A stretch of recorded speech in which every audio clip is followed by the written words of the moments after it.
আসসালামু আলাইকুম রহমতুল্লাহি ওয়া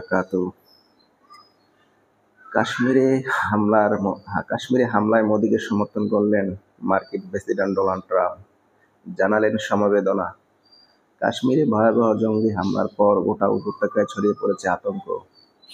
এই ঘটনার প্রেক্ষিতে ভারতের প্রধানমন্ত্রী নরেন্দ্র মোদিকে সমর্থন জানিয়ে একত্রতা প্রকাশ করেছেন মার্কিন প্রেসিডেন্ট ডোনাল্ড ট্রাম্প।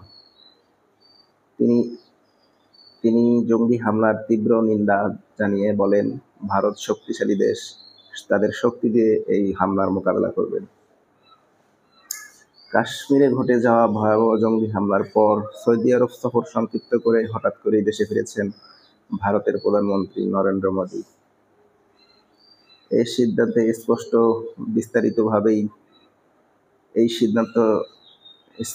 বিস্তারিতভাবে অনুধাবন করা যাচ্ছে যে দ্রুত পদক্ষেপ নিতে যাচ্ছে ভারত সরকার।